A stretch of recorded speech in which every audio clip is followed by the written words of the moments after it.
Donc voilà, maintenant donc on a expliqué qu'on ne travaille pas sur la volonté, on travaille sur le plaisir. Le plaisir fabrique la volonté. Rabbi Yosef il m'a fait une très bonne remarque. Il dit comment traduire exactement la volonté. Parce que la volonté, c'est très difficile à comprendre. La volonté, en réalité, c'est les aspirations de l'homme. Si par exemple, vous respectez énormément une personne, et cette personne-là, c'est un fan de Baudelaire, eh bien vous serez vous-même fan de Baudelaire.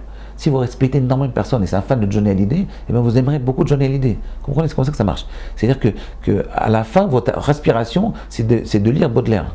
Parce que vous avez eu beaucoup de plaisir à être ami avec cette personne-là. Vous comprenez ce que je veux dire? Si vous aimez beaucoup un Talmid Chacham et vous êtes très proche de lui et vous avez un grand plaisir à parler avec lui, à la fin vous allez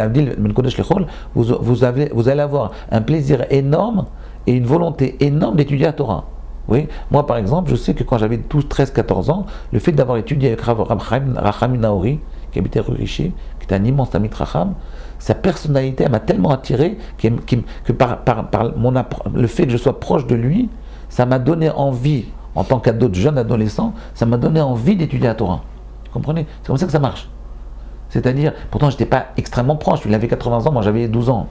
Mais sachez que quand vous avez du plaisir à être avec une personne, les aspirations de cette personne-là, elles se communiquent à vous. Vous comprenez? C'est comme ça que ça marche. Maintenant, le problème, c'est suivant. Rav Wolbe, il pose ici un problème dans le 8e chapitre. Et la suite, il dit, mais imaginez que la volonté de l'homme, dans certains domaines, elle soit en conflit avec la volonté. Par exemple, vous avez envie vous aimez énormément rouler vite, mais vous avez peur d'attraper un PV. Oui, il y a un conflit entre la volonté et le plaisir.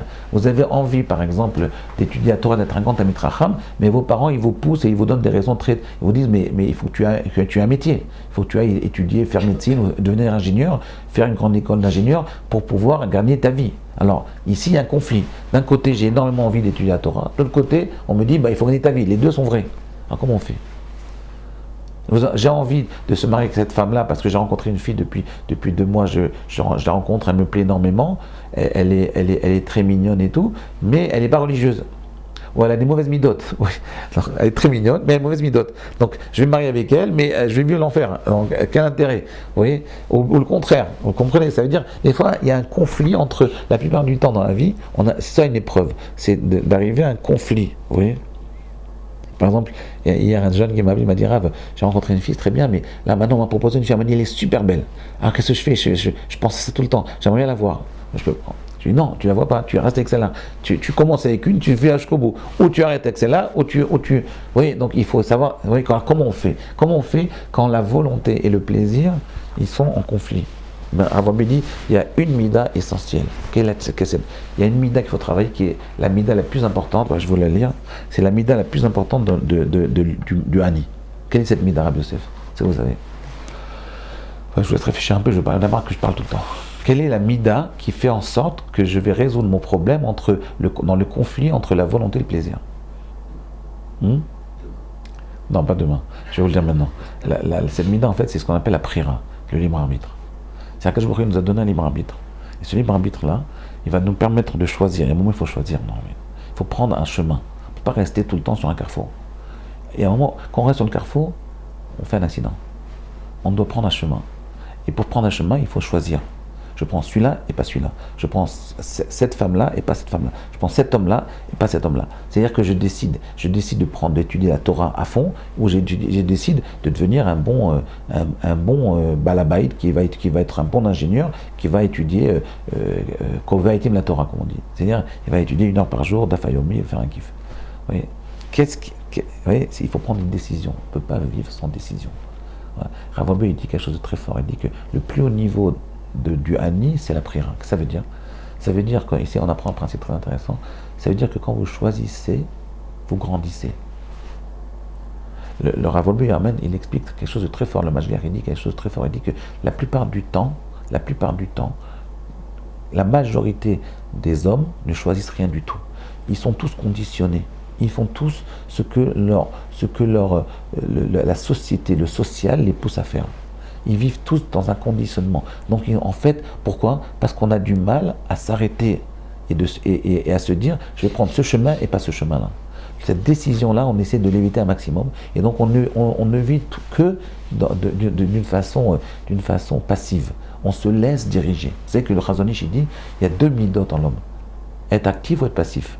C'est décider ce qu'on fait ou se laisser entraîner vers une vie qu'on n'a pas décidée. La plupart d'entre nous, on se laisse tous entraîner dans une vie qu'on n'a pas décidée. Ou bien par le social, ou bien par l'éducation, ou bien par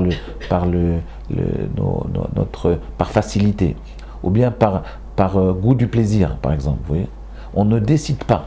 Et le Mashgiach, il dit quelque chose de très fort. Il dit que quand un homme il se met en position, parce que pour décider, il faut se mettre en position de décider. Vous comprenez, Rabbi Yosef? Il faut se mettre en position de décider. C'est-à-dire, je me mets dans un carrefour, sur un carrefour, et je prends un chemin et pas un autre. Cette notion-là, je décide un chemin et pas un autre, c'est ça, choisir. Quand un homme il choisit, il grandit. Quand un homme choisit, il grandit. Choisir, c'est grandir. C'est beau, hein?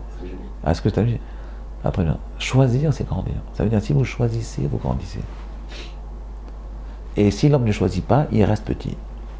On peut voir ça indépendamment de la Torah. Même des grands chefs d'entreprise. Pourquoi ils ont une personnalité très puissante, très forte, très dense? Parce qu'ils choisissent énormément. Ils choisissent. Ils prennent des choix. Ils décident des choses. Ils prennent des décisions importantes. Ils sont devant deux possibilités et ils décident une possibilité et rejettent l'autre. Le fait de décider une possibilité et de rejeter l'autre dans votre vie ou dans votre vie, eh bien ça nous fait grandir. À demain.